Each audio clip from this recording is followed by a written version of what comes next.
नमस्कार दोस्तों, आज की हमारी कहानी है ससुराल तो तुम्हें जाना ही होगा। कौशल्या जी, आप दिव्या को समझा दो कि अपने ससुराल तो उसे जाना ही होगा। अपनी रजामंदी से या फिर जबरदस्ती से बोल दो उससे कि अपनी तैयारी करके रखे। आज शाम को ही ससुराल से उसके जेठ उसको लेने आ रहे हैं। पर आप एक बार अपनी बेटी की बात तो सुन लो। ऐसे कैसे उसे जबरदस्ती उसके ससुराल में भेज दोगे जहां उसको इतनी तकलीफ है। कौशल्या जी ने अपने पति धर्मेश जी को समझाने की कोशिश की तो वह और भी ज्यादा बिफरते हुए बोले, अब अपनी बेटी की तरह आप भी अधिकार, कर्तव्य और दुखों का पिटारा लेकर मेरे सामने मत बैठो। मुझे अपनी इज्जत जान से भी ज्यादा प्यारी है। कोई क्या कहेगा कि शर्मा जी की बेटी ससुराल छोड़कर मायके में पड़ी है, और अगर यह यहाँ रहेगी तो तुम्हारी छोटी बेटी और बेटे से शादी कौन करेगा? क्या मैं दोनों बेटियों को जिंदगी भर घर पर ही बिठा कर रखूंगा? नहीं कौशल्या जी, यह नहीं होगा। आप अपनी बेटी को जाकर समझाइए कि जिंदगी में कुछ समझौते भी करने पड़ते हैं। अपनी काम चोरी के लिए किसी के ऊपर उंगली उठाना सही नहीं है। इसके जेठ ने कौन सा इसका हाथ पकड़ लिया या इसके साथ जबरदस्ती कर दी? इससे कहो कि बिना बात यह इतना बड़ा बतंगड़ ना बनाए। अभी अभी उनके घर में इतना दुख टूटा है और यह अपने घर को संभालने की जगह उन पर आरोप लगा रही है। अगर यह बात किसी को पता चली तो लोग कैसी कैसी बातें बनाएंगे। अब अगर कल को हमारी बहू आएगी और भगवान ने करे अगर हम दोनों ही असक्त हो गए तो क्या हम नहीं चाहेंगे कि हमारी बहू हमारे पास रहकर हमारी सेवा करे? तो अगर बिटिया के ससुराल वाले भी यही चाह रहे हैं तो इसमें गलत क्या है? कुछ साल ससुराल के बाकी लोगों के साथ रहे, फिर चली जाए अपने पति के साथ। धर्मेश जी ने 2 साल पहले ब्याही अपनी बेटी दिव्या के लिए फैसला सुनाया और गुस्से में घर से बाहर चले गए। दिव्या के ससुराल वालों के स्वागत के लिए मिठाई लाने इधर दिव्या का रो रो कर बुरा हाल हो रहा था। वह किसी भी कीमत पर अपने ससुराल नहीं जाना चाहती थी, पर पहले ऐसा नहीं था। जब दिव्या की शादी हुई थी तब उसे अपना ससुराल बहुत अच्छा लगता था। सास थी नहीं, ससुर बिल्कुल पिता समान। जेठ और जेठानी भी उसको खूब प्यार करते। पति की भी उसी शहर में पोस्टिंग थी तो दिव्या ने भी खुशी खुशी सबको अपना लिया था। जेठानी तो उसे साक्षात देवी का रूप मानती थी, क्योंकि उनकी शादी के 10 साल बाद घर में दिव्या के कदम पड़ते ही उनकी गोद भरने वाली थी। सब बहुत खुश हैं, पर ना जाने किसकी नजर लग गई उस परिवार को कि आंगन में नन्ही किलकारी गूंजने से पहले ही दिव्या की जेठानी का देहांत हो गया और वह नन्हा मेहमान भी इस दुनिया को देखने से पहले ही अलविदा कह गया।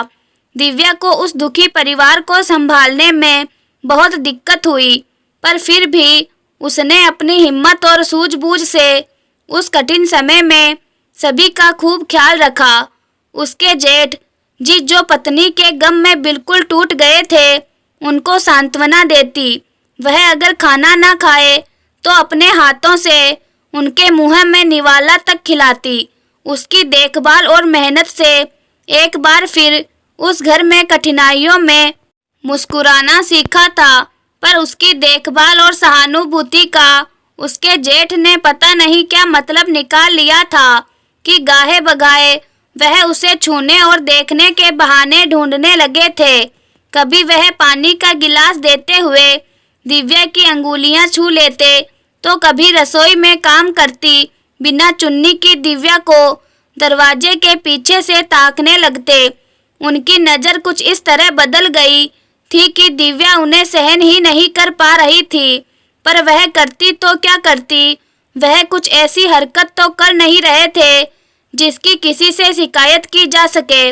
वह तो उस तरह की हरकतें थी जिन्हें सिर्फ एक औरत की छठी इंद्री ही समझ सकती थी। दिव्या जैसे तैसे सब संभालने की कोशिश कर रही थी कि तभी उसके पति का ट्रांसफर दूसरे शहर में हो गया। तो अभी तक दिव्या के जेठ जो हरकतें छुप छुप कर करते थे वह निडर होकर करने लगे। दिव्या ने उन्हें समझाने की कोशिश भी की कि वह उसे अपना बड़ा भाई समझकर उसकी सेवा और काम कर रही थी, पर एक बिन माँ और पत्नी का आदमी कुछ समझने को तैयार ही नहीं था। इसीलिए दिव्या ने अब अपने जेठ के काम करने बंद कर दिए। तो उसने इस बात पर भी बहुत बड़ा हंगामा कर दिया। उसने ससुर और दिव्या के पति को यूं जताया कि उसकी पत्नी के जाते ही बहू को उसका काम करना भारी लगने लगा है। जब दिव्या ने अपने पति को जेठ की हरकतों के बारे में बता उसे वहां से ले जाने के लिए कहा, तो वह भी दिव्या को समझाते हुए बोले थे, बड़े भैया अपने भाई की बीबी के साथ ऐसा कुछ नहीं कर सकते। दिव्या तुम्हें कुछ गलतफहमी हुई होगी। दिव्या के लाख कहने पर भी जब उसके पति ने उसकी बात नहीं मानी और ससुर जी ने भी उसकी बात नहीं सुनी तो वह अपने मायके आ गई थी। पर यहाँ भी उसके पापा उसकी बात समझने को तैयार ही नहीं थे। कैसा होता है ना, अगर एक स्त्री का पति मर जाए तो वह किसी दूसरे पुरुष से हंसकर बात भी कर ले तो लोग एक सेकंड भी नहीं लगाते उसके चरित्र पर अंगुली उठाने में। पर जब एक पुरुष अपनी पत्नी के होते हुए या मरने के बाद पराई स्त्री पर गंदी नजर डालता है तो उसे गलत नहीं समझा जाता, बल्कि उस स्त्री के नजरिए को ही गलत ठहरा दिया जाता है।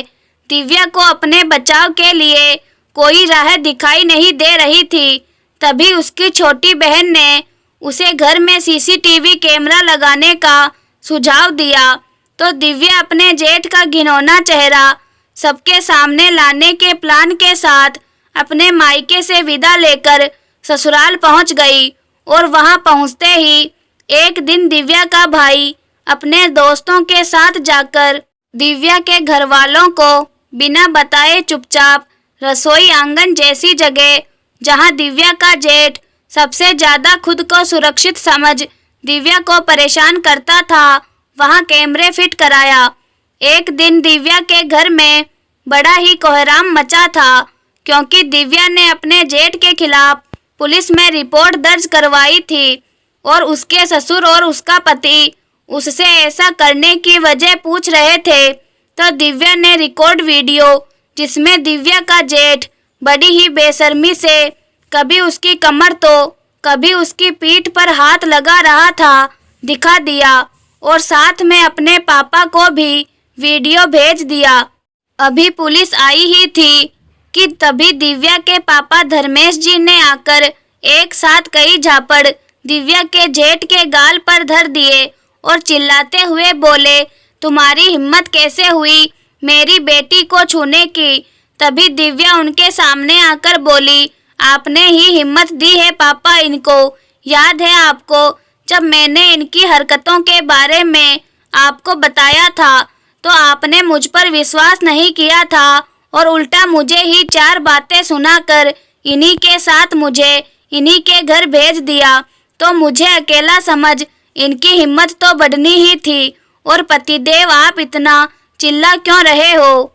अपना घर तोड़ने के लिए आप ही तो जिम्मेदार हो। अगर आप पहले ही मुझ पर विश्वास कर लेते और मुझे अपने साथ ले जाते तो आज आपको और आपके पापा को यह दिन न देखने पड़ते। मैंने जब आप सबको जेठ जी की हरकतों के बारे में बताया तो आप में से किसी ने भी मेरी बातों पर यकीन ही नहीं किया। मेरी चिंता तो किसी को थी ही नहीं, यहाँ तो सभी को लोग क्या कहेंगे इसकी चिंता थी। वह तो भला हो मेरी छोटी बहन और भाई का जिन्होंने लोगों से ज़्यादा मेरी चिंता की, जिसकी वजह से आज मैं इस बदतमीज आदमी की हरकतें सबूत के तौर पर रिकॉर्ड कर पाई और पुलिस के साथ आप लोगों को यकीन दिला पाई कि यह आदमी रिश्तों के खाल में छिपा भेड़िया है जो कभी भी मुझे नोच कर खा सकता है। दिव्या की बातों और सवालों का घर के किसी भी सदस्य के पास कोई जवाब नहीं था, इसीलिए सब अपना सर झुकाए खड़े थे और दिव्या पूरे आत्मविश्वास से भरी अपने जेठ को सबूतों के साथ पुलिस को सौंप अपनी पढ़ाई दोबारा शुरू करके खुद अपने पैरों पर खड़े होने की एक नई शुरुआत करने की तैयारी कर रही थी, ताकि जिंदगी में कभी भी उसे यह महसूस ना हो कि अगर पति और पिता का घर छूट गया तो वह कहाँ जाएगी। तो दोस्तों, आशा है आप लोगों को यह कहानी पसंद आई होगी। कहानी अच्छी लगी हो तो वीडियो को लाइक करें, चैनल पर नए हैं तो चैनल को सब्सक्राइब करें और बेल आइकन दबाना ना भूलें, ताकि आने वाली कहानियों की नोटिफिकेशन आप लोगों को सबसे पहले मिल सके। धन्यवाद।